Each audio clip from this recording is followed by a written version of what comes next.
Hello, We're hello. back. Hey, We are live. How are we're you? it's been a bit of a rough week, but I'm doing well. Yeah, Yeah. same here.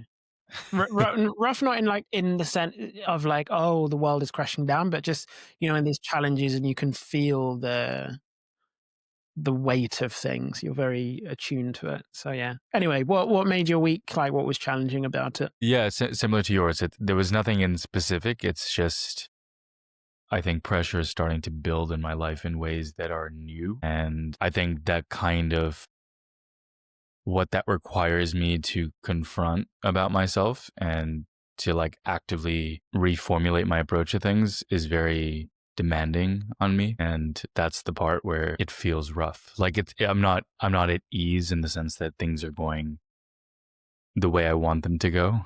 Yeah, It's I know things require me to change some part of how I do things, and that adjustment I think is what's made it a challenging week. yeah, yeah. Adjustments are always hard to kind of factor in. Yeah, I think it's kind of similar for me. It's a lot of things coming at you, and you have to figure out ways to adjust. Mm. In I think that they're not ways that are totally new to me, but it's you still have to go through it. I would liken it to not going to the gym for a while. And let's say you've been going to the gym for a year, you then don't go for like 3 or 4 months, and you go back to those same exercises you were doing before. There's a level of muscle memory you fall back to, but it still doesn't like Mm. circumvent the pain that you feel like 2 days after being in the gym again, where your body's like, yeah, I remember kind of how to do this, but I don't remember this kind of pain. And you're like, neither do I. Otherwise, I wouldn't have like not gone for 3 months. So yeah, Yeah, that's there was. I feel like beating the initial inertia of any kind of change is the hardest part. Um, it's just that transition that feels that feels overwhelming is not the right word. I think it's very occupying. yeah. So you mentioned this inertia in transition. Mm. And I'm just want to ask you a question, super vulnerable question, because it's something I've consciously noted over maybe the last 2 months. And then I was trying to look back in my life, did it happen before? Like when you're moving, even within your day in transition points, do you kind of find there's bits, not where you get stuck? So I'll give you a practical example. I'll come back from the gym in the morning Yeah, and I'll be in the car yeah, and I'll disconnect my phone and I'll find myself literally, I'm sat on my driveway in my car looking at my phone. I've got things I need to do inside, and it's like it lasts for like 2 minutes or so. Like, do you get stuck in yeah, transition in yeah. your day? Oh, it's me. Absolutely. Okay, cool. Oh, it's funny to actually put a like a mirror and see that, because there's this. I mean, I think that's also why people, myself included, like will stay in bed and just like scroll on your phone. There's the awareness that you know what you need to do and you have to start doing it, but just ending the current phase of not even peace, just familiarity, and switching to the Yeah. next thing is, yeah, I found myself doing that even where I'll like just stand outside of the elevator in my building and just wait, because I know I have to press the button and I'll go down and then my day starts, but I'll just stand there. Um, I'm so glad it's not just me, yeah, because I don't I've know been where that noticing comes it. from. I've been noticing it. Like, I wonder if it's like a stress response mechanism. I don't know. Like, these are the kind of directions I went, and like now I recognize it happens. Yeah. Trying to observe myself. Oh, is it happening more frequently? Is it happening longer? And that phrase that you mentioned triggered it for me, is like overcoming that inertia. And I'm like, that happens in like micro doses throughout my day. Yeah. So yeah, I'm so glad it's not just me. Yeah. And I think the hard part is actually stepping outside of yourself in that moment and realizing that you're doing it.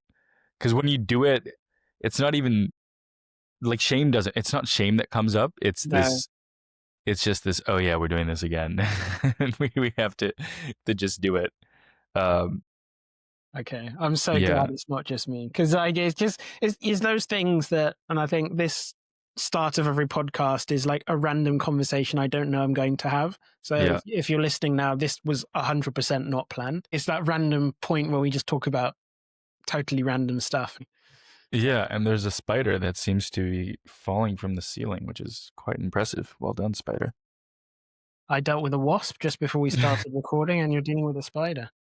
Hey, nature's taking over. I think we need to Uh, rename the podcast now. we have a new participant in the chat. Nature unknown. I mean, that's part of the depth, I guess. So yeah, the week was had its bumps. How are we doing now? I think the hardest thing for me right now is trying to separate action and motivation, Okay. in that I know that I'm a lot of things that I want in my life right now are like the long haul things. It takes just time and consistent effort to sort of build a life. But the motivation to get yourself to do the thing today that you know may not pay off ever, or if it pays off, it might be tomorrow, it might be like a month from now. That is hard for me, where there's no like tight feedback loop. And I'm just trying to get more comfortable with just doing the thing and knowing that there is probably a minimum like 3 week delay between the thing and something that feels rewarding. If not longer. Yeah. I mean, I first You experienced didn't this, I need think, to with the say that out gym. loud. No, it's accurate. I think I first experienced this when I started working out regularly, and you almost think that you go in and you'll feel stronger today. And I've always found that it's usually like a 3 day buffer. Like 3 days from now, you'll feel the effects of today for me. And then with like more substantive changes, it's like 3 weeks. In about 3 weeks of consistently sleeping well, for example, as Yeah. that has been a common theme. We've talked about sleep, so bringing it up again. Um, it's like 3 weeks of consistent sleep where you finally start to feel the real benefits of it. Yeah, I don't know. I think that it being part of so many different parts of my life right now. I'm in a very transitory phase right now. And I feel that so many of the things that I was doing before in my life and how I'd structured my life the past couple of years are now sort of changing for me. And so my day to day life is changing, and it's saying goodbye to a lot of those parts of myself and like reformulating them into the parts of myself that I am now. That's also quite exhausting. Yeah. I Yeah. mean, more concretely, it's just, there's less movement in my life and more consistency. And I'm trying to be more comfortable with uncertainty and risk and facing things like when you take the responsibility for something and you realize that responsibility requires you to drive your power into something, and then you have to actually confront that you have energy that maybe has been untapped or unutilized, and then you're starting to wield that and be like, oh, like I actually can move the buck on something that I care about, and it's me that has to do it. And there's so many different parts of that I've been confronting with, oh, you mean I've had this the whole time, to I don't know how to use this. And then the comparison that comes up of other people have done this before and how did they learn? And then there's the decoupling of, oh, if I do this now and I don't know what the result's going to be, but I know if I continue to do this, it's going to lead to something that I want, but I don't know when. That's part of it. So there's a lot of just, I think for me, just breaking that down and trying to transform, I guess, for lack of a better word, Yeah. is I think that's a key part of the startup founder journey. It's there is nowhere to hide. There is no spot of your psyche that's not going to be impacted in some way by the founder's journey.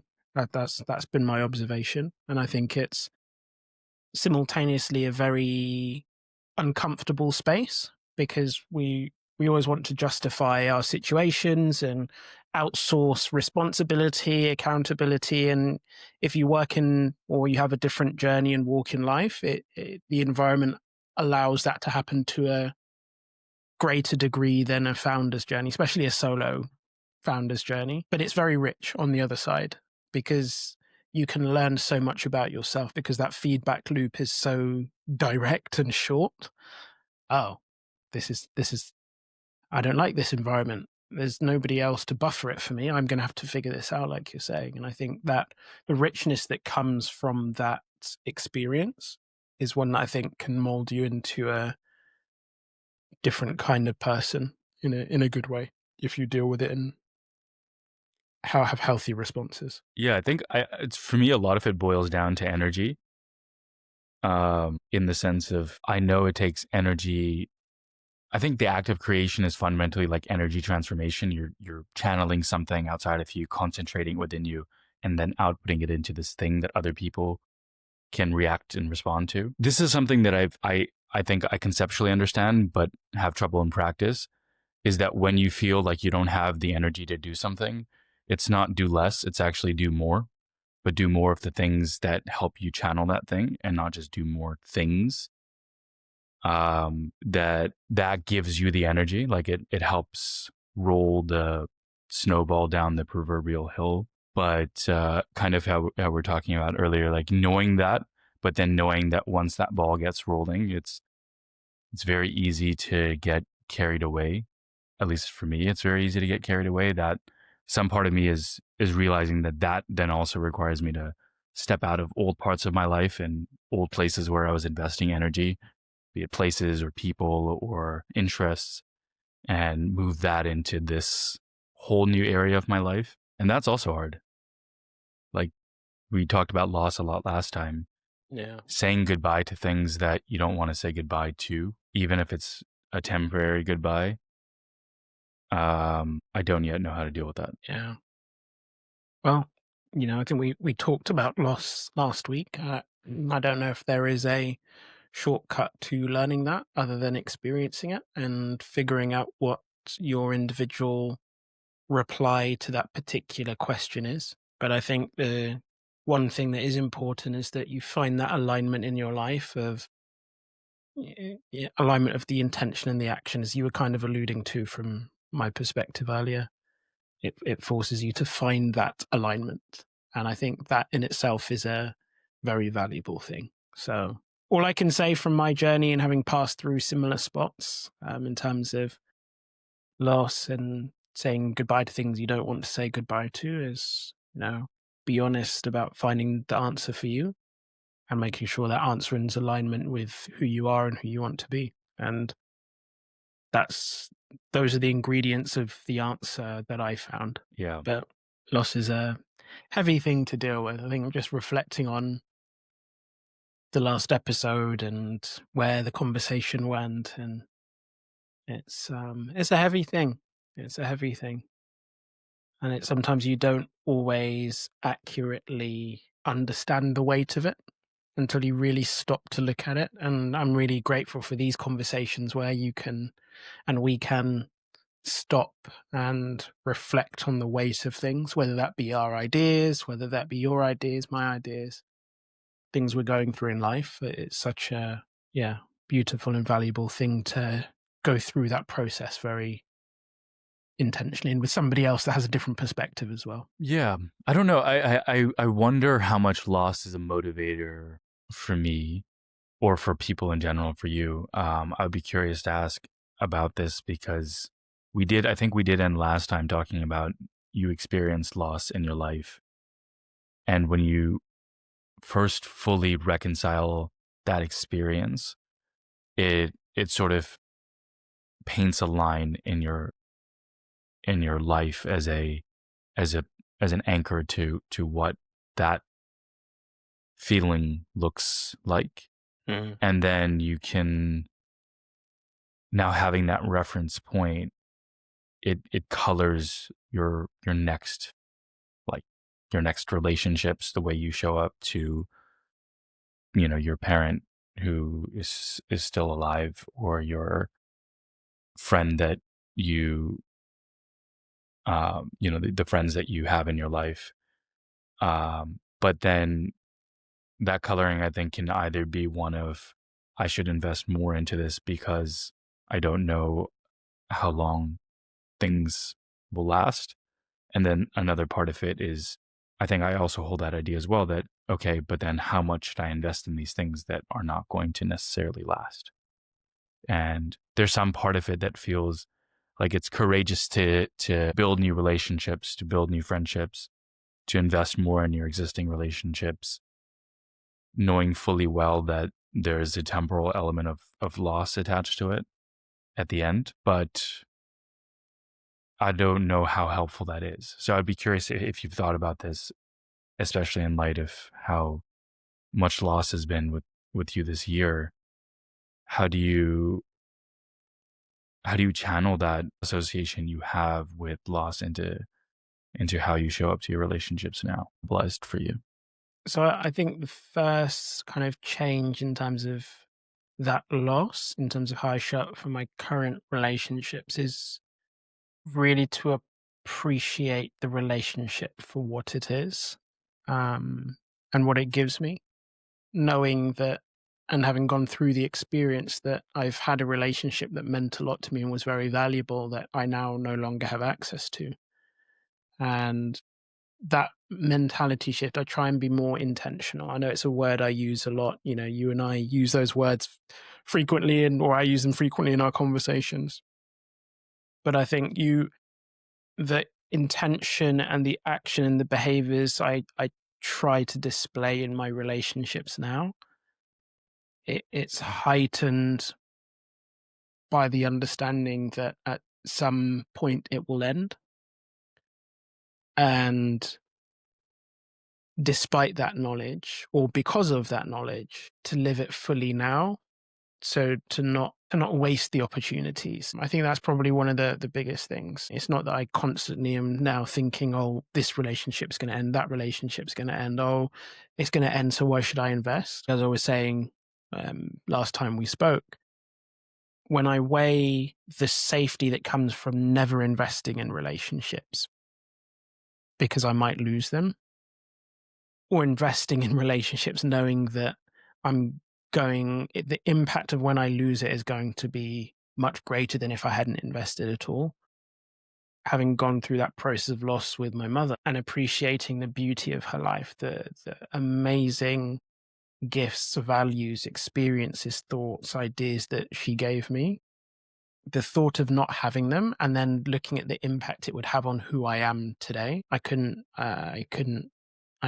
imagine what that life would be like, what that Seth would be like. And there are the relationships that you have in life that I can now recognize have similar impact on me.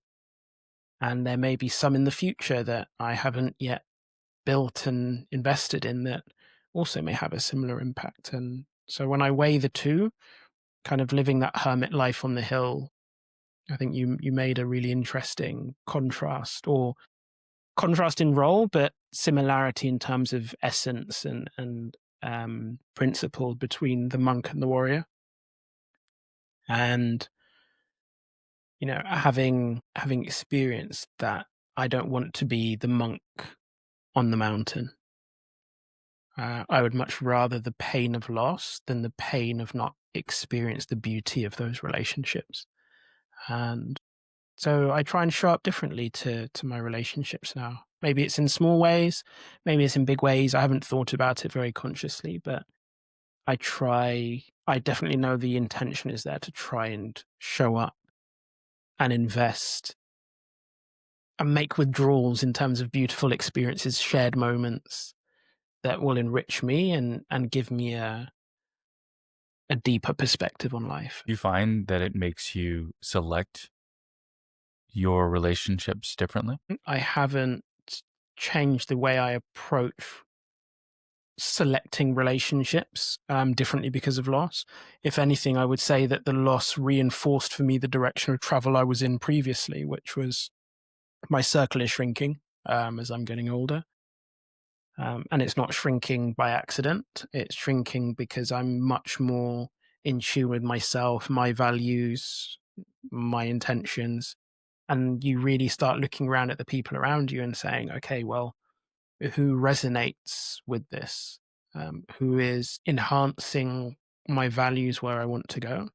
And as I've gotten older, I've realized that life diverges. The people I went to school, primary school with, secondary school with, university with, initially worked with, and have, the networks you move through over the years, there's very few resonance points that have continued. Yours and I, the relationship between us being one such example where there was that very serendipitous resonance to start with, but also an investment over nearly a decade that has led us to this podcast. I've realized that those people are few and far between, and so I appreciate them more.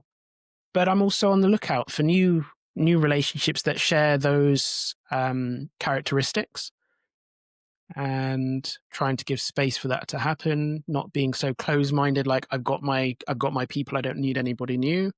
But at the same time, not, to use your framing of energy earlier, dissipating my energy everywhere so that I actually can't move where I need to go. So it was already there, to answer your question more specifically, and it just reinforced that principle. Do you feel like I think my association with loss in relationships has been something that I've been working with the past 5-6 years, and in some ways, maybe this is a experience of that I just go through, but I'd be curious if you also as well.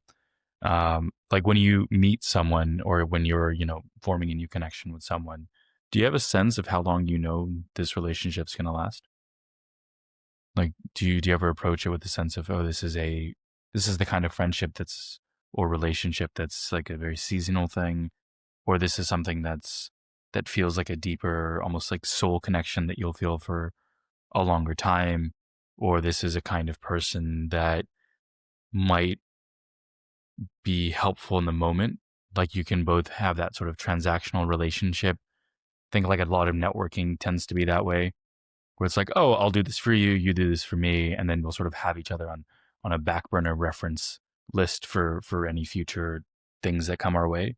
But it's not a deep connection in any way. I think I have been more acutely aware when I see someone or when I interact with someone, how much more of it is this is a person that I will remember for the story of whatever experience we're about to have, but probably will never see again. Or sometimes I think we have a lot to share over some period of time. I don't know how long that period of time is, but I'm going to experience it fully, knowing fully well that it's probably not going to last. And then there's some kinds of friendships that I've been in, or relationships I've been in recently, where there's a sense of, all relationships are going to end, right? Death is inevitable. um, Not to be trite, but like, yeah.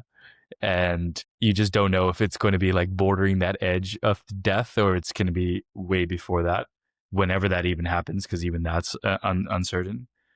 And I don't know. I think it makes me think about the relationship differently, but I do also wonder if maybe that colors the relationship, right? If I go and assuming that this is going to be something that's not going to be a long lasting thing, then it biases towards not being long lasting. But do you think that there's hallmarks or things that you see in a relationship that early on help you categorize it? Okay, so that's two questions there. So I'll try and remember the first part, which is, do I go into these potential new friendships, connections, calculating the shelf life? The answer, no. I don't think so. I'm more positively seeking value alignment. That's that. So that is kind of not the question, and frame of the question isn't how long do I think this relationship can last. I go into it saying, where can I find really strong value alignment? What do you mean by Um, value alignment? mm, so on the things that I think are important in life, can I find other people that also prioritize things in that way? Because that for me is one of the biggest determining factors of whether the longevity of a connection is that alignment. Because you may have very different perspectives. Like take you and I, we have very different perspectives on life. We have very different experiences on life. Yet we've been able to nurture a relationship that has moved through many seasons. And as I reflect on why that is, that there's some core values that we have, characteristics that we have, traits that we have that allow us to share a language or a lexicon as we move through lives, that we can kind of transmit that learning and those experiences to others. And I think values is a really big foundational part of that communication process. So yeah, I don't go into it looking for the shelf life, but I do look for Yeah. value alignment. And if you don't have that value alignment, then that for me, it's a, Yeah. yeah, that's the kind of sorting criteria. I think this harkens back to one of our previous conversations. Uh, I've seen values in my life shift Hmm.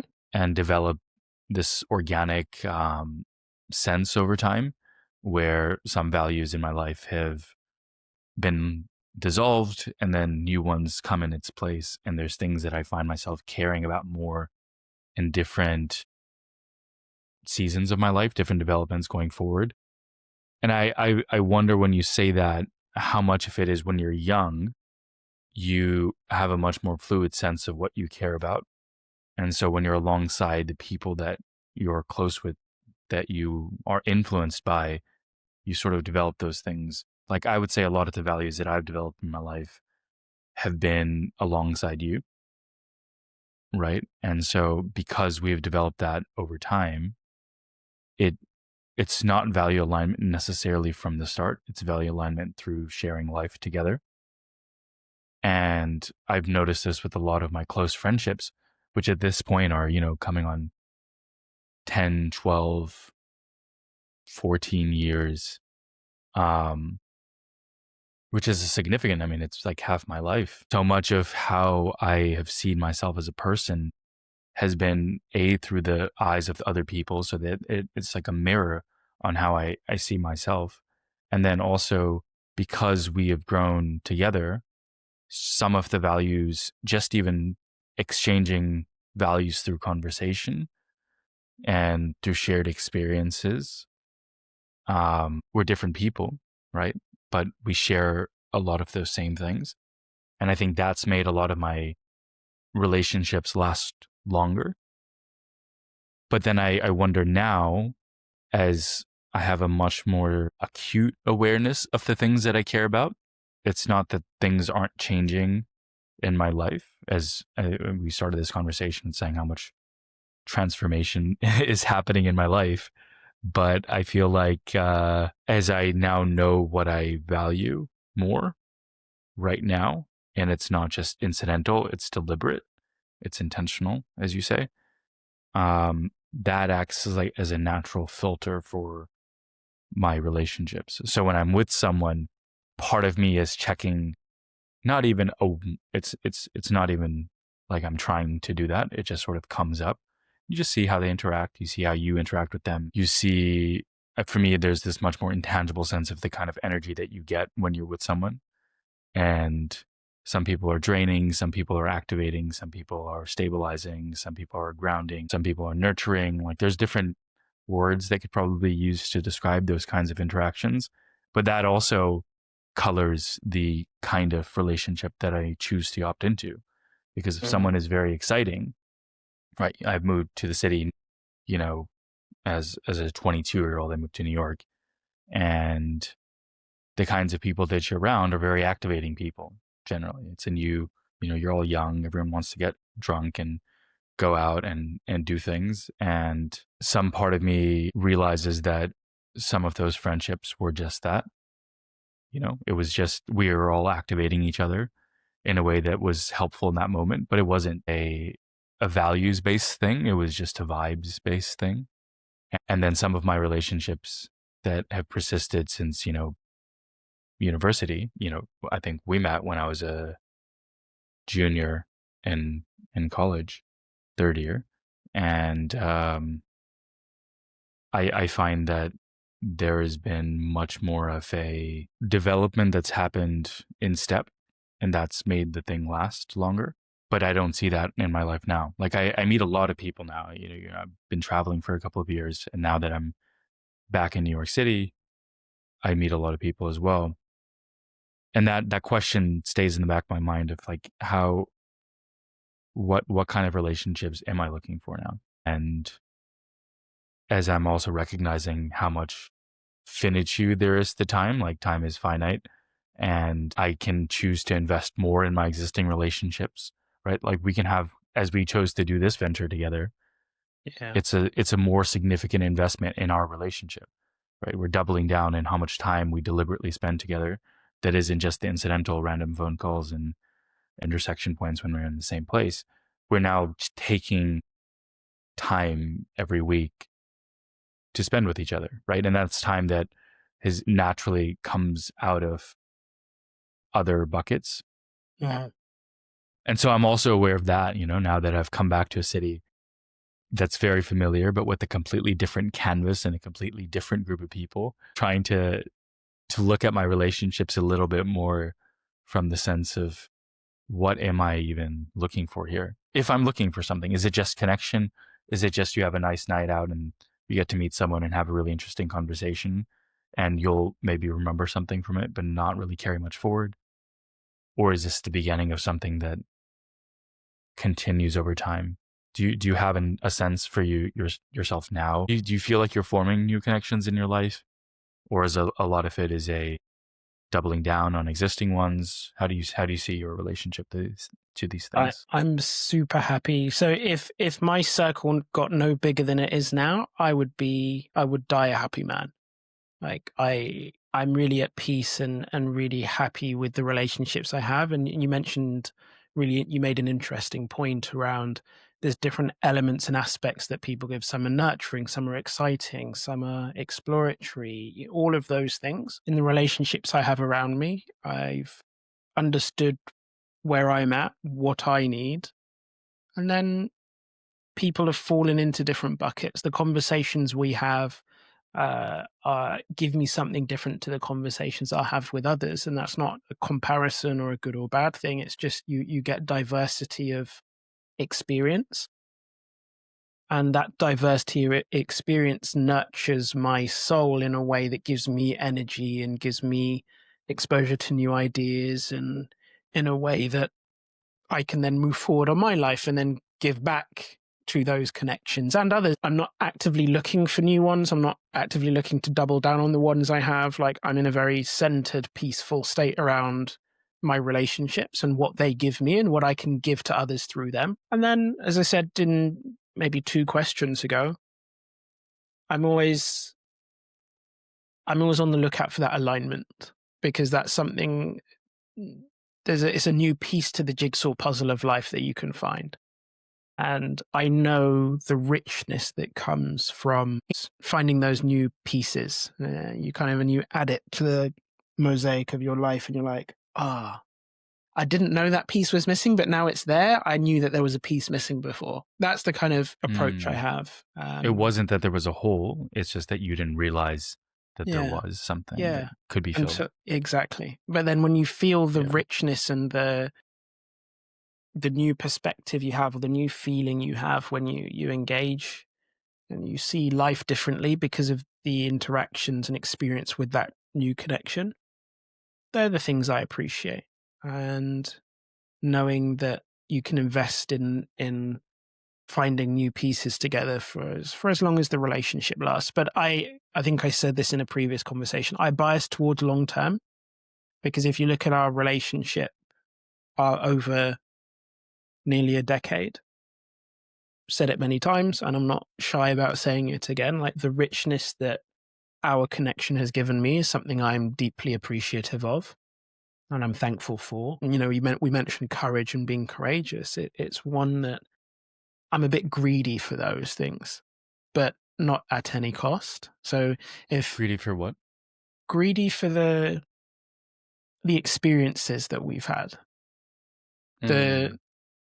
growth that comes from having the conversations we're having now, where we can be vulnerable, we can be challenged. There's a level of trust that is not just blind trust. It's born out of many shared experiences, many interactions where there is both comfort in knowing what to expect and the curiosity and freshness of not knowing where things will go. And I think when you put those things together, I never know where our conversation will go. Like we started at the beginning of this, I never know, but I know I do have comfort that it will go somewhere interesting. So it's the really interesting dichotomy Yeah. between those two feelings, but it's one that I just love so much. And I try and have those kind of connections in my life, and you can only reach those connections over time. We couldn't have had these conversations after a year of knowing each other. Well, I mean, we did try and start the podcast, but I don't think it would have taken on a very It different would have been a different flavor. valence, Yeah. a lot more academic, I think. Yeah. The thing that you mentioned about trust is something that's been really on my mind. Okay. Because I think that's a very we talked earlier about like your perception colors your experience, like anxiety and excitement can be the same thing. And I think trust is also one of those things, because vulnerability without trust is terrifying, and vulnerability with trust is quite exciting and revealing. It's terrifying. I think there's also an element of you're going to venture into something about yourself or the relationship or see some part of the other person that's deeply exposing. Mm. But I feel like even in this podcast, we talked about this a little bit after the recording last time. There is a sense of when you break down a wall that you didn't know was something you could break down. It's liberating because you realize that that wall, on the other side of that wall, was nothing that you were scared of, or what you were scared of the potentiality of what could be on the other side was far less terrifying than you thought it was going to be. And so having recorded these episodes and shared them publicly, and the very act of doing that felt like a breaking down of a wall that I wasn't even sure why I'd put up to begin with. And that itself allowed me to come to our conversations with the sense of I can be a lot more comfortable with what I'm saying or sharing, because it's not as terrifying as I imagined it to be. And I think that's opened up maybe our relationship, or at least it's felt for me, it's opened it up to say, okay, you know what, I can explore something on here with you that maybe I would be even reserved to do privately, but now I don't mind it both privately and publicly. And I think that's where that trust part comes in, where I think we all have our things that we keep inside and don't really let out and let other people see, whether it's just a new exploration or it's a part of ourselves that we haven't really acknowledged. And I wonder how much of that is taking existing relationships that you have and being much more vulnerable, like taking a close familiar relationship or the kind of friendship that we have and saying, hey, I'm going to deliberately try something new, and I'm going to experiment in some part of my life. And I know that that's going to change how you perceive me, but in some ways that maybe tests the relationship. But I've also contrasted that with, is it just easier to go in as a new kind of persona or new sense of value or new sense of experiences with someone new and say, let's keep the relationship that I have with other people with the image that they have of me, of who I am, in that sort of box. And then with people going forward, it's going to be like that. Does that make sense? Does that sound too Hey. abstract? No, no, Like, I no. think people, when, you move to a new city or you experience a big transition in your life, you get the opportunity to put on a new persona in some ways. You get the permission. You get like Yeah. societal permission to say you can be a different person now in the ways that you want to be. And it's acceptable because you've gone through this transition phase. You're in a new place, you're with a new person, you're in a new kind of relationship, you're in a new job or career. And those give you the permission, societally accepted, to put on a new role. But then how do you show up to those roles? How do you show up to the people that sort of see you a certain way? Yeah. I mean, that's Question that probably needs multiple episodes. Yeah. But Uh, I think for me that I think we've had a conversation around this, either recorded or offline. And for me, the question that was coming to my mind as you were saying that, okay, why do you why do you need permission from society to put on a new mask? That was the first question that came up. And the second question was, wait, hang on, why do I need to put on a mask? Why can't I be myself and engage with people in that respect? So if you're mm, moving to a new city, yep. okay, because nobody knows your background, you get a chance to create your own story, your own origin story. From then, that's when the relationship begins. I mean, I can address that. My Yeah. sister and I talk about this concept of a hagiography. Okay, talk to So me. I've never heard that term before. it's sort of like a eulogy, right? It's the way that you are talked about post-mortem, like after you die. How do people tell your story? And who do they see you as? Because we often do this thing in death where we sanitize a lot of who a person is, Yeah. and we take out the good parts and we say, this is who they were. And we don't address the totality of that person. Hmm. And often when the person is alive, we address the totality of that person, right? You'll have arguments and fights and debates, and you'll cut people off, and there'll be a lot of things that you do to acknowledge the flaws that exist within a person. But then the story that you'll tell about them after the fact is often this like purified, sanitized version. And this concept of a hagiography is often used to refer to like saints and like very respected people, because you create this image, you create this larger than life story of who they are. And you create like almost a divine veneer on top of the things that they did in their life. They didn't just do the thing, they did the thing, and then it caused this miraculous thing to occur. And then you sanitize away a lot of the things that don't fit that image. And so I've been curious about, especially as a lot of the work that I'm doing with the startup Mythogen is focused on thinking about the narratives that you tell yourself. And a lot of this podcast is focused on the stories that built our worldview. How much of it is those stories I think of collectively form a mask? Because you don't know if it's unconscious, you don't know whether it's a true representation of yourself or if it's a part that you've acquired through experiences, through trauma, through relationships, through society, through the temporal aspect of what was allowed in your time, and how much of it is who you are. And it's not to say that you aren't being yourself when you're acting. It's saying that there's some parts of yourself that are not known to you overtly. And that is the role that you play in society. And that's the role people expect from you. And you can choose to divert from that, right? Like so many of the liberal institutions and things that happen in the world, whether it's why people go to things like Burning Man or like to do psychedelic retreats in France or Costa Rica, like all of these are experiments in breaking out of the norm of society. Even starting a company, right, is a very, it might be a very accepted thing in certain circles, but it's not a very normal thing.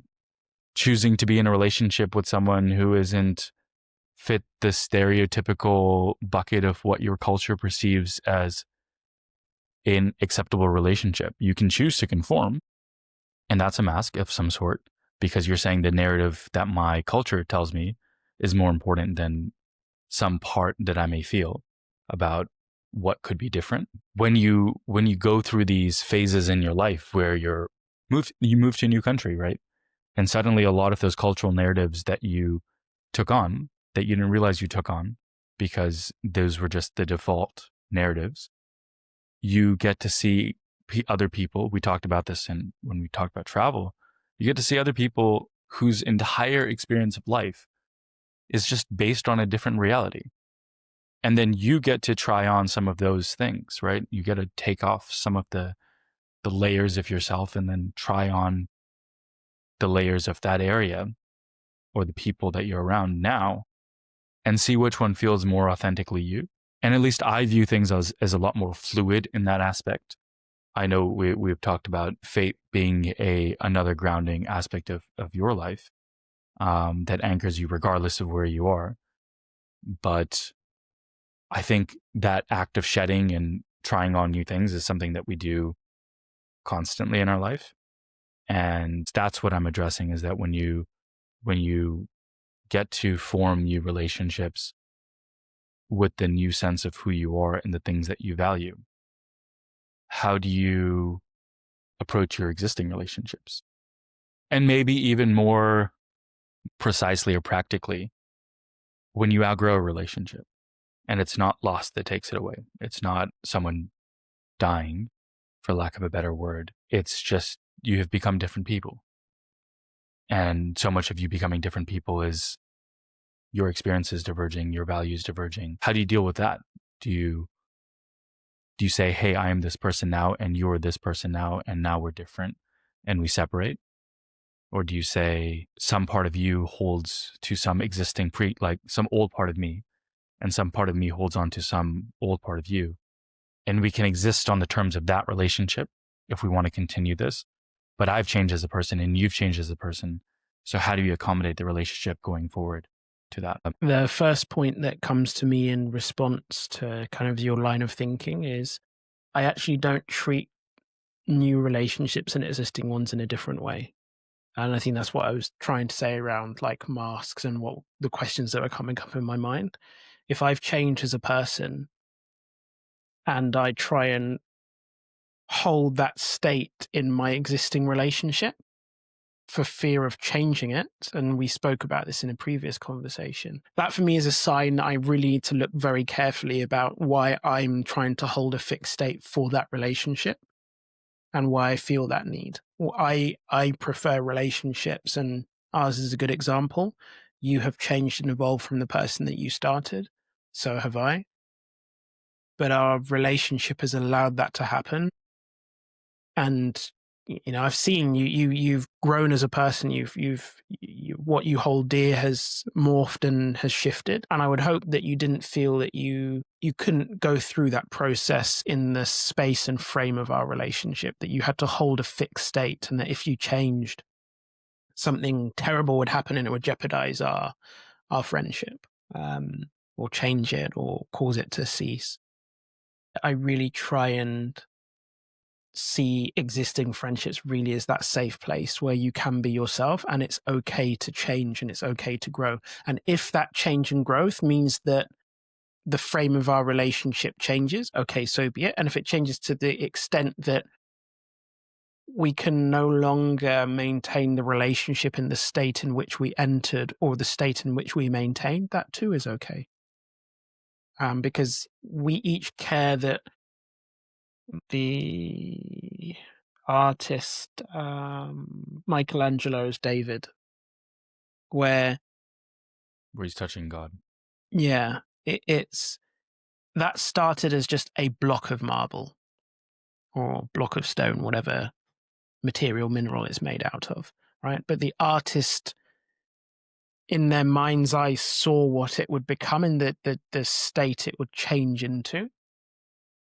Obviously, it's an inanimate object, but the principle here that I'm David. trying to speak to is that that change and that desire to reveal that true essence from that block of stone to go into that final finished piece between two animate objects, i.e., two human beings. I think the permission to change and to grow, even if that means the connection ceases, like that's a desire I have for all the connections I have.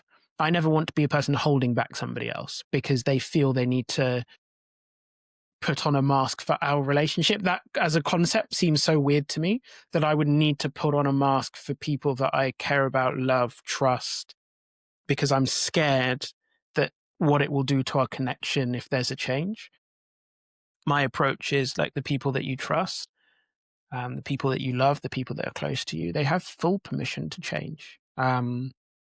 Even if that change means that the connection may end, because for their journey or for your journey, that if they feel that change, that growth was necessary for them to be closer to the person that they were meant to be, I don't want to hold back that journey, even though I might lose something, like something of a connection I feel is very valuable. So that's to answer the first part of where you started off. Like, The sort of positive indication of that you yeah, may grow apart, but it could just be because they got to become a person that they wanted to be. yeah. And I would want that. I would want others to give me that space too, and not Do feel you bad and feel like you be, have that yeah, in your life? yeah. And that's why I say, like, if my circle doesn't go any any bigger than this, I'm blessed because I have people in my life like yourself that there is space to change, to grow. And that is such a precious thing. It gives me like an energy to go through life knowing that, hey, if this thing happens in life and I change, I've got people that care about me enough to be curious about that change, to challenge me through that change and encourage me through that change, because they care about me. When you say challenge, what do you mean by challenge you? Sometimes we want to change for not healthy reasons, and sometimes the change we're trying to change into is not the change that is actually in our best interest, right? So, but we have the feeling like, oh, this is what I want to do, and then you've got that sage friend that says, okay, like why? And you're like, I don't know, it just seems to. No, but let's sit down and have a chat about it. Why? Why? What's driving this? And then you actually sit down, and then you're like, Mm.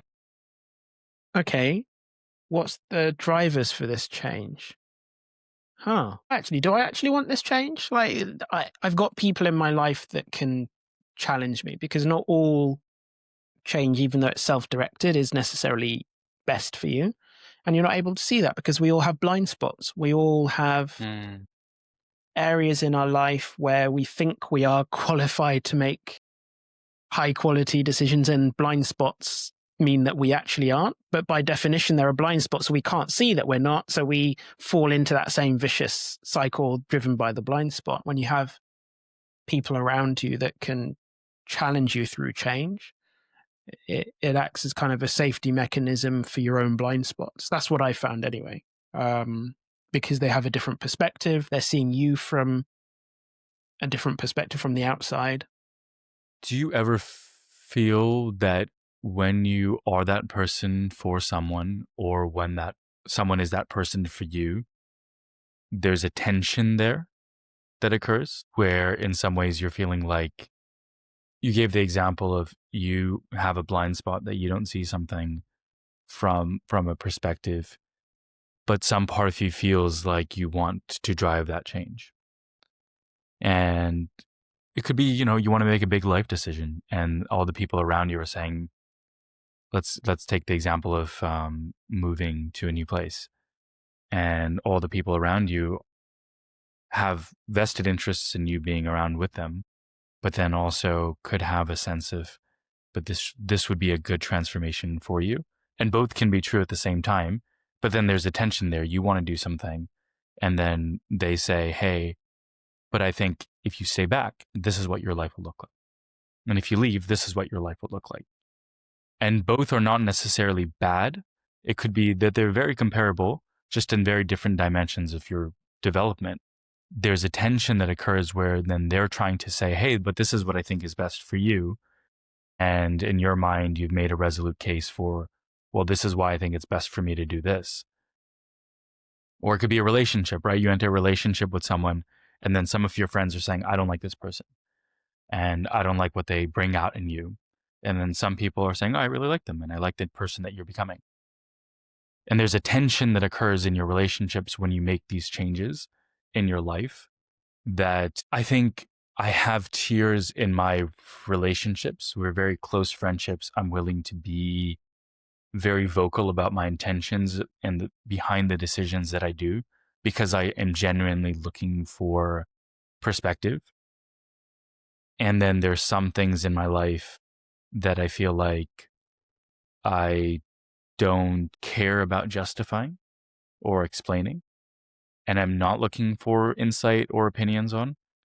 and instead looking for maybe acceptance. I think the role of a friendship is maybe to offer both, but to know when to apply one. But I don't know. There's been a lot of change in my life with friends, and there's been a lot of change in my life with the relationships that I've maintained. And I feel like as we started this podcast, I'm in a very transitory period. So this conversation for me is very, very relevant because I'm noticing that these are the things that are coming to my mind. How much of the relationships that I'm holding on to are a reflection of nostalgia and a recognition of the person that I once was and the person that the other person once was and the kind of dynamic that we had. And then some of it is a exploration of new relationships and trying to understand the person that I am now and trying to build something with new people. And then some of it is with myself and you and some close friends here that you know, my sister. There's a sense of as I'm starting to act now and I'm acting more from a place of self direction and less from a place of I'm looking for perspective. And I'm saying, I think I'm just going to go with this decision because it feels right to me. And I don't necessarily need someone else's input in that decision. There's a sense of when you're not carrying the people along, then the only thing that you're looking for is acceptance in the journey that you're going on. And I do wonder how much of that is a filter for relationships. Yeah, I mean, there's no easy answer to that, and everybody's answer is going to be different. But it's kind of where you started framing the question. I think trust is a really big part of that conversation and dialogue and exchange that you have. Trust is, for me, what determines, like you went on to say, some people I'm looking for genuine feedback and I'm more open to giving the context of the decision and essentially the why of the decision. And others, because that trust isn't there for better or for worse, not that you can't trust them, but in that present moment, the trust isn't there to enable you to be vulnerable enough to be willing to share the context. They can give you their perspective on it. And that's, that's a whole other tangent of the conversation of how do you build trust. Maybe we'll save it for another conversation. But so trust is the kind of the Yeah, I first think part. It's that was going to be my question. Well, yeah, then how do you, yeah. It's a there's an big organic topic. process to building Yeah, trust, and then yeah, there's a deliberate practice, and I don't know yeah, the deliberate. yeah.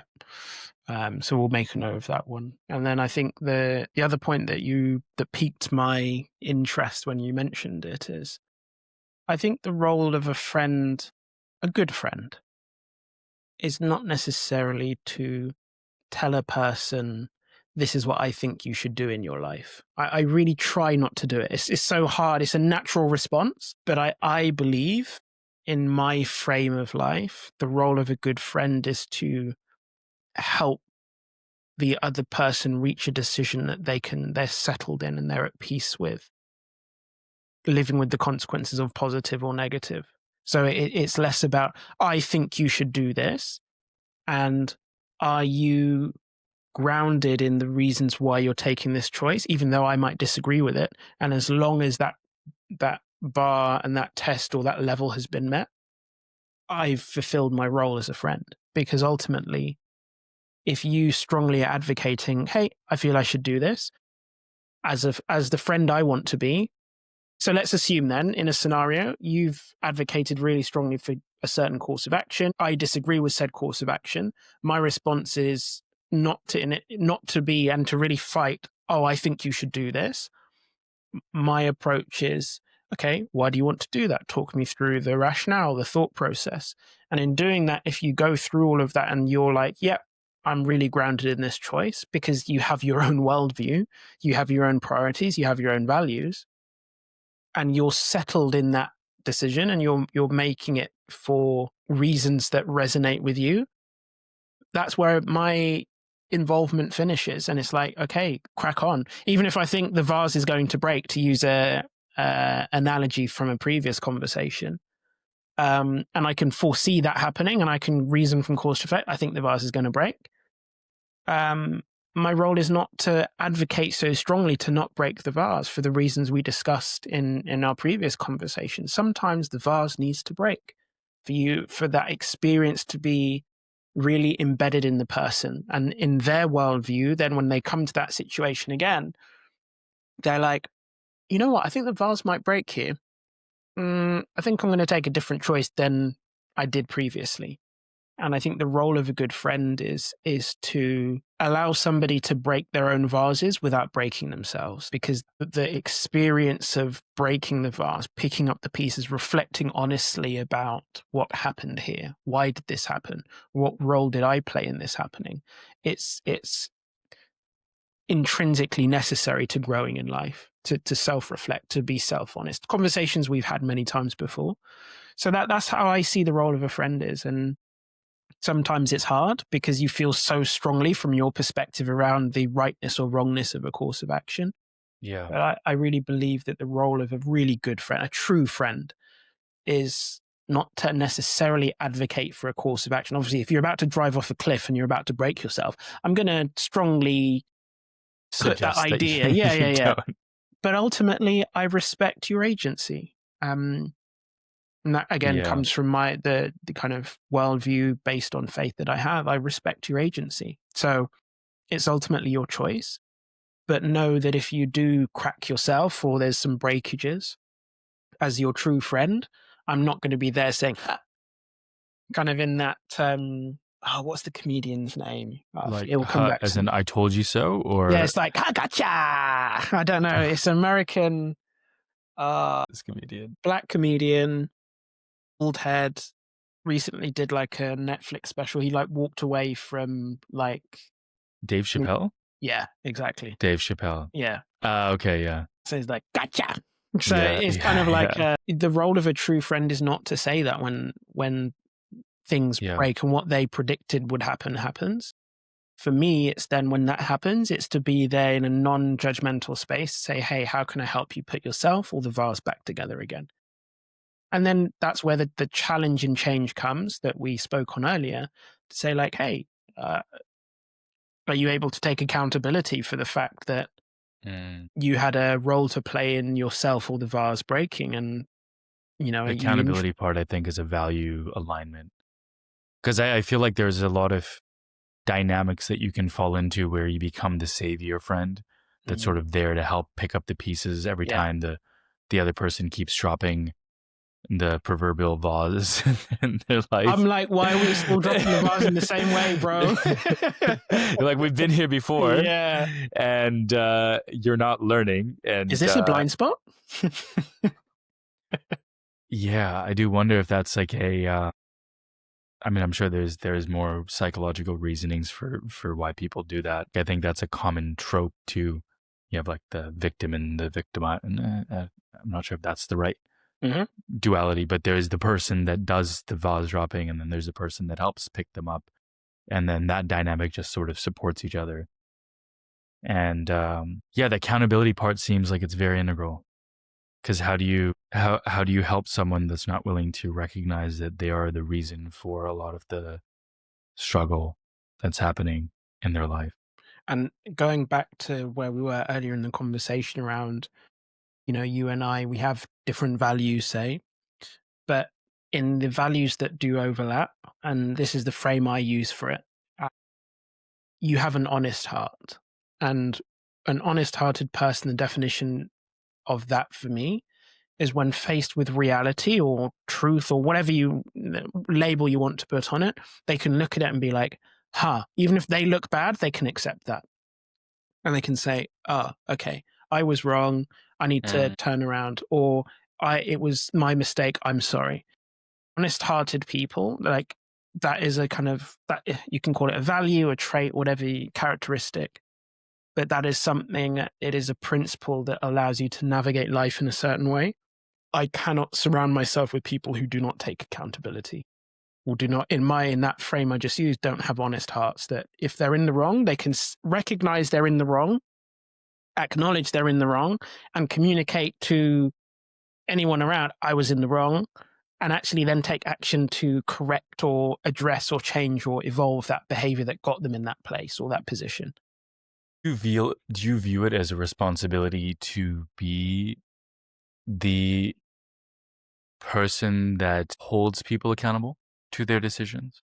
Uh, Accountability is a big principle in my life, and So you want it I to come organically.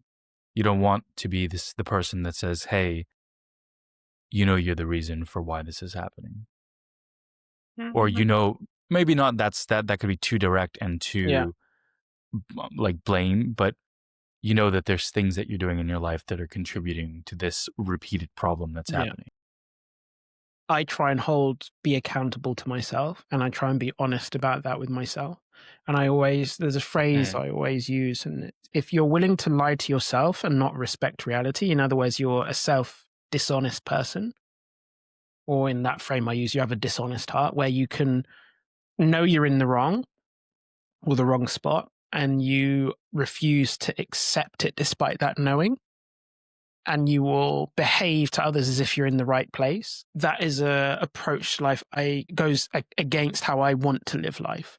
So if there are people that cannot do that in and of themselves, that cannot hold themselves accountable, 10 feet barge pole, I can't engage with them because there's too much of a clash in that core way of navigating life. So I don't necessarily see my role as to be the accountable person for others, because I would Or the like to. person that holds people accountable. Yeah, but I'd like to think that I surround myself with people that can hold themselves Mm. accountable, but that have blind spots like we all do. And sometimes you need a little help in navigating that process. But if you trust somebody to navigate through your own blind spots, you have an honest enough heart that says, oh, yeah, okay, great. I can see that. Thank you for the help. Right. But that process is not possible if you do not have an honest heart and you do not hold yourself accountable. So even if I hold myself accountable and I wanted to hold you accountable, if you're not able to hold yourself accountable, it's a futile process. So Mm. I really try and That's true. surround myself with people that can hold themselves accountable. That's like the minimum baseline for engagement or interaction, because I've just learned from experience, if you cannot hold yourself accountable, it's very hard to have a true long-term friendship where trust can build. I guess that seeds some of our conversation about trust. Yeah, accountability is a difficult one Mm. Yeah, it is. because it's very uncomfortable. I mean, Mm. you've held me accountable to things in my life, and I have other people who do the same. And I think it's a thing that I value a lot in my friendships, um, and my relationships in general. But it's very fucking hard. Tell me about it. I think, yeah, having to see the ways that you're living that are just not good or not sustainable, I think is probably a better word. That's very hard. Yeah, but necessary in my view. If you are Yeah. genuine about wanting to live, I hate, not that I hate this phrase, but like the best version of you, it's kind of morphed. The core idea is kind of morphed into something else. It's gathered all these other labels around it, but the essence of that idea of, you know, going back to Michelangelo's David, like that block of stone transforming into something else. Yeah, if you're honest about that process, it's a beautiful thing, but extremely hard, painful. Yeah. Why do you think we avoid that? Or why do you think Painful, that man. becomes Who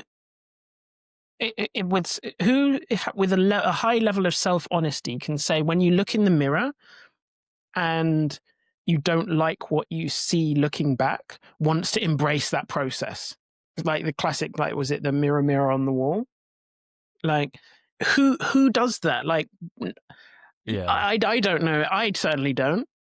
It's not a process I'm looking forward to. Like, la la la la la. Okay, let me see all the not so good stuff in my personality today. Yeah, it doesn't work. So when someone does that to you, right? When someone holds up that mirror Yeah, to you, yeah. how do you sit with that? How do you see that reflection? Because you may not do it organically. I think that's a pretty hard place to to do it. I think some people do it, and I'm not one of those people. Or in some moments, I have been that person, but usually it's not an organic, self-determined process. It's very much, someone in my life points out something to me, or usually it's just something in my life breaks, and then Vase got a break, bro. yeah, that the pain or the suffering that comes from the vase breaking is far more difficult than holding on to the fractured sense of what I thought was okay. Yeah. But then when you see that, because one of the things that you brought up seemed quite interesting to me, that when you enact these ways that you hold yourself accountable to, and when you become that person, that you also value those traits in other people, you also then become a mirror for other people. Yeah. Because they see that you're living your life this way, and it's probably not perfect, but Definitely not. it's it's visible, and that becomes also quite difficult, right? When I see you doing something that I know I could also do, or I want to be doing, but I'm not doing, or I know that there's something in my life that I'm hiding from, and I see that you're not hiding from that thing, and it's very revealing. I'm curious what factors go into avoiding that and saying, hey, I'm going to silo out that part of my life and say that's just its own box, and la di da di da, we're going to ignore that. I'm not going to engage with Seth that way because it makes me uncomfortable and it reveals this part of myself that I don't want to sit with or I don't want to acknowledge. Or then maybe some part of my past has caused me to see this as a very dangerous sort of thing to engage with. So I'm not going to do that. Yeah. And then in some moments you show up and you say, damn, like that's a real thing and I need to do something about it. Have you found that has that shifted for you over time? Has that been something that you have valued in other people? Is that something that it feels like in some ways it's related to that accountability part? But I'm just curious about it. Like when you avoid something, right? When do you choose to avoid something and when do you choose to face it? I think I've reached a point in life where I try and run towards that discomfort because I know that I've been through it enough times that I know on the other side of that discomfort is another step closer to who I want to be. And so the running away from things, and I may do it, and I do it in certain things, but my intention is always to come back around and confront that thing, whatever it may be, because I know on the other side of confronting that thing and actually sitting with it and resting with all those feelings and emotions that come with it, on the other side of that is a better version of me. And I want a better version of me. And I've again been through the process enough that I know that there is a cost to that. And I remember we had a conversation in a Starbucks somewhere where the cost of moving towards the person you want to be is often something that you hold dear today. And that that price and that cost, I've paid it enough times over my life to know what happens when you keep paying that cost. And Can you elaborate more on that? so on the other side of that discomfort and the things you don't want to confront, whether that be so let me put Let's it say in you're a in a job that you don't like, or a relationship you don't like, or yeah. that's not sustainable. What what happens when you confront that? You have to take accountability, sorry to give a circular answer, for and take responsibility for what have I done to be in this situation? What are the choices I have made? What are the beliefs that I hold that have caused me to be in this situation? Are they beliefs that I want to hold on to and continue holding on to?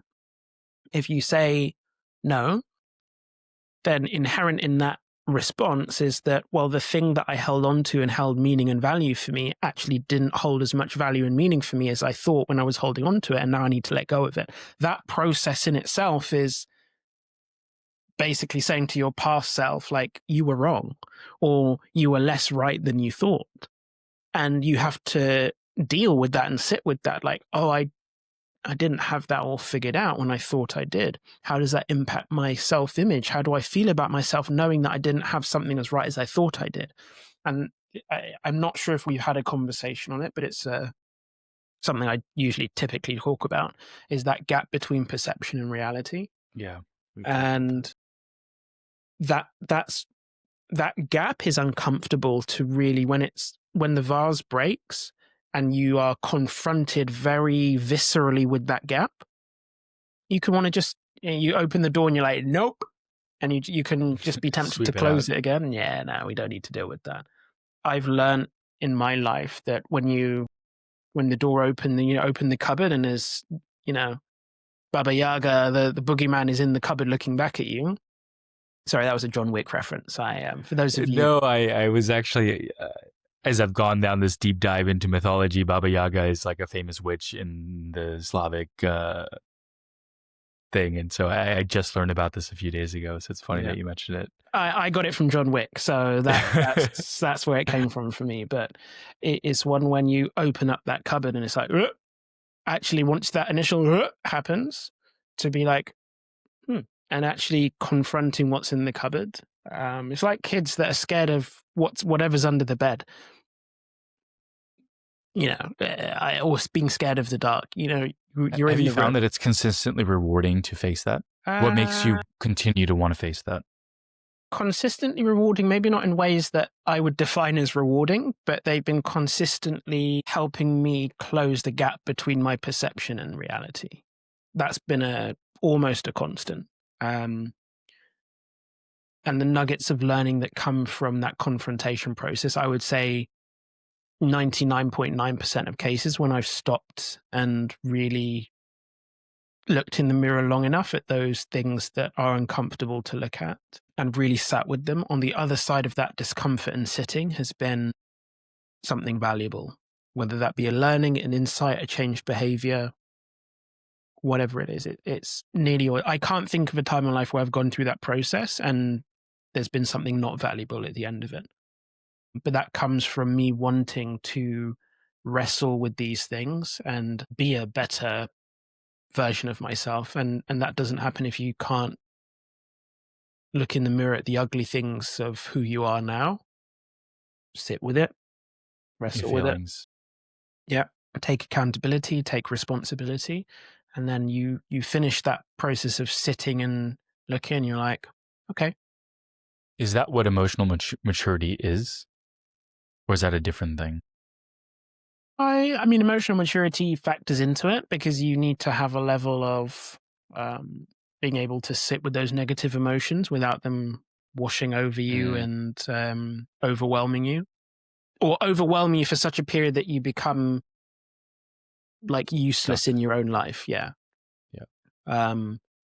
So yeah, I guess emotional maturity is a part of that, but there's like a component to getting into that process, but it's not the same. I see how it's you have to be willing to confront the negative rush of onslaught that comes when you have to dissolve that part of yourself that's held on to that place. Yeah. And I do wonder, I guess, two things that came to mind was one was I think when we talk about that gap between reality and where you are, your perception, I don't think it's possible to have any sense of peace until that gap is as close as it can. Like you can avoid things and you can pretend that things are okay and things are stable or things are well. But I don't think you can truly be peaceful or even know what peace feels like until you go through that. I mean, it's funny in yoga, that's what they call karma, right? Like when you go through the karmic baggage that you've sort of picked up and you have to process all of that. That's that's the consolidation of that gap. And you have to burn through all of that and basically make peace with all of your decisions before you can achieve that place where you can make quote unquote spiritual advancements, which is what leads to peace, right? When you're okay with things being the way they are. Yeah. And I think you made a really, I was going to bring it up, but you said it yourself. It's that true peace. There is a false peace that comes from closing that cupboard and closing the door of the room, locking it, throwing away the key, and trying to forget about it. There's a false peace that comes, right? Yeah. So You're like, phew, yeah, that's gone. We don't have to yeah, worry about that. exactly. It's not Yeah, actually that's gone, but you're telling yourself the story that it is. And I yeah. think that true peace is the only kind of bit I would have added to your response, but you added it yourself. Yeah. I just wanted to highlight that there is a false peace that comes from ignoring. I think they call that I'm not sure. I think it might have been in like 12 Rules for Life, Jordan Peterson's book. I think he talks about this concept, the dragon, and there's like this children's book about a dragon that basically gets larger as you ignore it. So the problems in your life don't disappear because you choose not to see them or because you think they're invisible. Yeah. And they just grow bigger and become harder to confront. And oftentimes it's a big rupture that forces you to see that dragon for the first time. And that can be worse. I think he talks about it in like a marital context, the conversations that you're unwilling to have, the little fights that you're not willing to have, that sort of accumulate until the relationship just ends because the dragon's too big. And I think that's true in other parts of your life as well, where you can just accumulate so much baggage of undealt with things, including parts of yourself that then become insurmountable in some ways. And I came across a quote actually in college that stuck with me, that I think about a lot, is a measure of your progress in life is often determined by your willingness to approach uncomfortable conversations. And it doesn't necessarily even have to be, now that I think about it, with people. It could just even be that uncomfortable conversation you have with yourself in the mirror, where like we're not where we're supposed to be, and we're not making the decisions that are giving us the best life that we could have, or the life that we want to have, the life that will truly give us. And I think until you have that moment, and you can have those, like I've had that moment before, and then you deal with I'm going to use the word like the karmic load that you built up, and then you sort of go down with it, and then your life gets cushy again, and then you start building up and ignoring another. I think it's a cycle. Mm-hmm. But I found that in my best place in life that I've been willing to just have that. I mean, we talked about emotional maturity just now. I don't even think it's that's the precursor. There's something about, you have to be willing to see the dirty parts of yourself. That's I think that's the hardest part.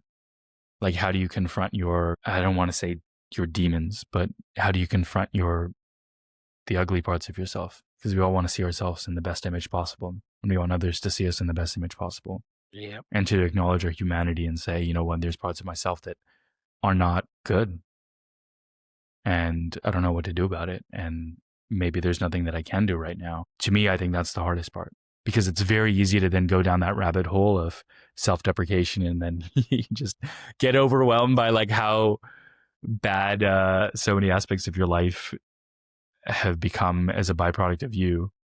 Mm. It's like a slippery slope between not taking any accountability and taking too much accountability, and finding the balance between, how do I actually change my life in a way that I need to, like I'm experiencing right now in my life. Yeah. So much of it is this fatigue I have, is just recognizing how many of the dragons that I've been ignoring are just sort of walking around in my life. Yeah. I love that metaphor. And you see it, and you're like, shit, that's way bigger than I knew it was there. I think you have that instinct in you. You know when you're not making the right decision, or when you're doing things for the wrong reason, or you're staying somewhere because it's safe and not necessary. You know when you're doing it, and every time you do it and you just look the other way, that's like adding fuel, like that's feeding the dragon. And then you see the dragon for the first time, and then the exhaustion that comes up of like every single time that you've ever fed that dragon come to your mind. And then you have the moment now where you have to face, do I confront this thing, or do I walk away again? And that's, to me, that's the hardest part of like any of this self awareness, self development. And its friends can do that too, right? When you talked about someone being that mirror for you, they can point and say, "Hey, that thing, it's there." But I think going full circle from where we started this conversation, I think that's the role true friends can play in if we see ourselves as the hero of our own lives and our own journeys and our own stories. True friends are those side characters that I love, like fancy role playing games and all of that stuff. They're the ones that are like member of your party that throws you the healing potion at the right time, just when your like health has just reached one. you know, that's the role of true friends in the story of our lives, that they do for us what we in that particular moment are not able to do for ourselves. And they help us and support us to reach a point where we can. We had a conversation at some point where the difference in being alone and being by yourself, surrounding yourself with people you can truly trust to be there for you when you're about to break the vase, when you have broken the vase, when you've broken the vase, same vase a few times, and they're there to be like, hey, well, you're still breaking it, but you're breaking it in different ways, so I'll give you credit for that.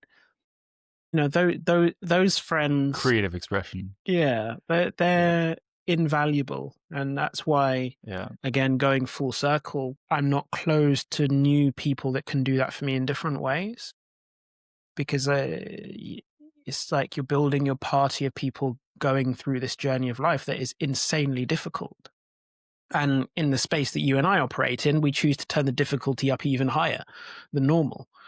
So to do that alone, I couldn't imagine my life and being the person I am, being able to say the things I'm saying on this podcast with you, even the fact that you would be a friend that we could do this in, if I didn't have people along the way that did for me what I could not do for myself. That all in this journey and this great tale of the story of Seth caused me to be the person I am, or led me to being the person I am today, that can say these things with the conviction I have, with the experiential backing I have, with the friends I have. Like, I could never have done that alone. That's really my big takeaway from this conversation, is the power of true friends, and the necessity of true friends if you really want to navigate life in its richness, but also its pain.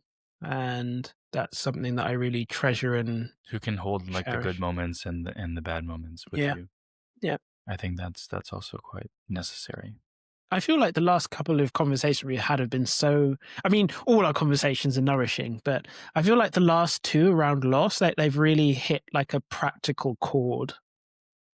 Because Yeah. I feel like, as we kind of draw to the end of this conversation, I really feel like there's been, intellectual, emotional satiation to the conversation. I feel full Yeah. in a really nice Same. way. I think it's rare also to have a conversation about loss in life. There's no real venue to talk about Yeah, it it's true. anymore. Like you go through an experience and people offer you sympathies. They can offer you, you know, the classic tweet of thoughts and prayers. And we don't really have a system now for going through that kind of thing. And it's even in small moments. It doesn't even have to be losing Yeah. someone close to you, right? It's just even a loss of who you once were is a loss. And I think I'm really grateful that we've had this space to go through that, because it's something that's been very heavy Yeah. with me, Yeah. as I see myself changing and I see my Mm. life changing and I see old patterns that I've now been aware of repeating and saying, okay, you know what, we're not going to do that anymore. I'm also saying bye to a part of myself that benefited from that and grew from that and developed from that. Same thing with people in my life. I feel like there's so much that I'm coming back to a city that I haven't been in for 2 years. And some of those relationships have been kept alive, and then some of those relationships have just sort of dissolved. And there's also the recognition of I'm now in a different place in my life and everyone else is in a different place in their life. And the choice to now reconnect is much more obvious because it's one where I can just say, if I don't reach out anymore and if I don't make the effort as the one who left and the other people have stayed, then it's just that, right? And the sort of natural decay has occurred. And I get to make the choice now to say, I really value this person and I really value the relationship that we have. And I want to revitalize it and I want to step in and I want to be with this person and spend time with them and grow from that. But it holds up that mirror to what you actually want. Do you have the right intentions when you're reaching out to someone? Is it just because I'm here and I'm lonely and I want to talk to someone Yeah. who's vaguely familiar? Mm. Is it an old part of myself that's reaching out to that person because, oh, we used to be great, we used to go to the bar and we used to go to the things that may have served me at the time and maybe are not the best place for the person that I am now. And then there's the kinds of relationships that require a bit of repair, right? Where that distance has grown some amount of tension in the dynamic, and you have to sort of go in with the sense of, I want to rebuild this and I want to reinstantiate things. And then the ones that you just have to say, and now that you're having to face the full potency of time Yeah. and say that decay has occurred and we're no longer really friends. It's not that we're not amicable, but it's just there's no effort anymore. There's no interaction. There's nothing there. And then you have to sort of do your ritual, do your prayer and say, hey, I valued what I got from being around this person. I valued our dynamic. I valued the person that I got to become, the experiences that we got to share, the person that I helped them become. And then now that's no longer a relationship that's going to be in my life.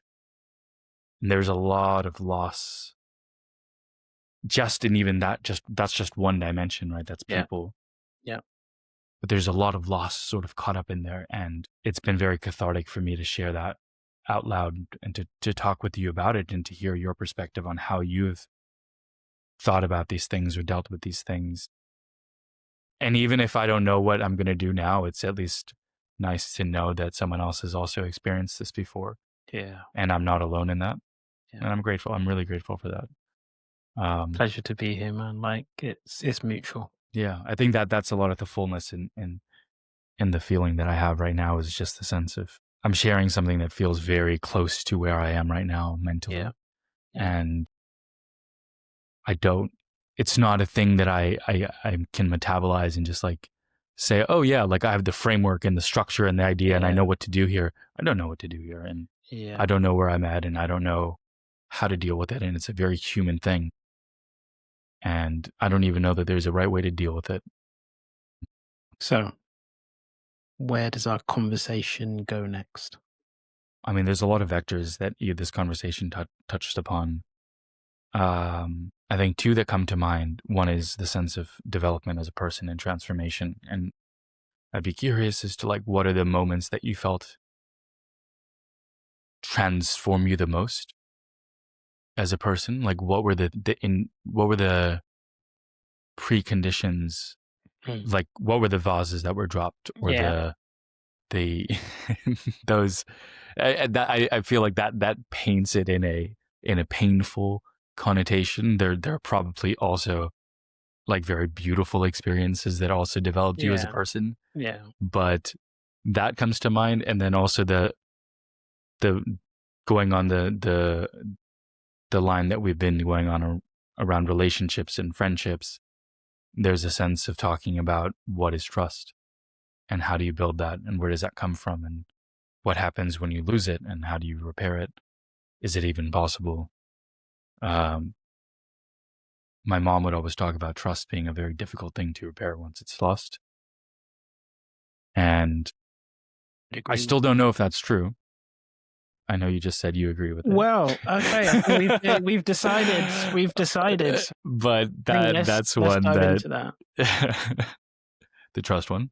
Yeah, because that was what was in my mind to bring up. But okay.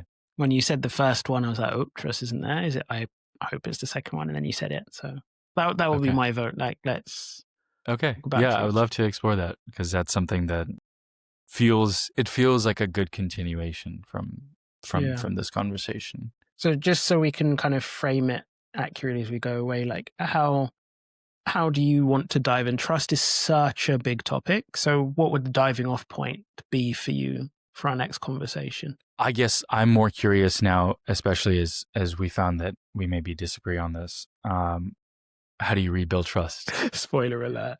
It's, I mean, Okay. Yeah, What I is think that trust there's and how do something you there. rebuild it? Okay. Yeah, or what goes. I think you need to start with defining what it is first. We can't talk about rebuilding something when we haven't looked at what it actually is that was broken in the first place. So, Yeah, what okay. is trust, and Yeah. how do you rebuild it? Hmm. Till You then, know, honestly, I wasn't sure how this conversation was going to go. My mind state going into it was like, you're weary with life, yeah, but I am so full from our conversation. So, yeah, it's really a beautiful thing to do this with you. So, yeah, okay. Trust and what is it and how do you rebuild it? Cool. Until next time, then. yeah. I trust that you'll stay well. I see what you did there. All right. See ya. See ya. Bye.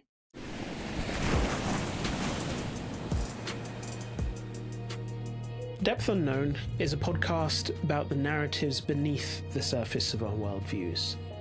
We talk about the stories that shape how we see ourselves, each other, and the world. Together we explore how beliefs evolve, identity changes, and what it means to live intentionally. This isn't advice or philosophy, just two friends thinking out loud, trying to understand our lives. This is Depth Unknown. Welcome to the conversation.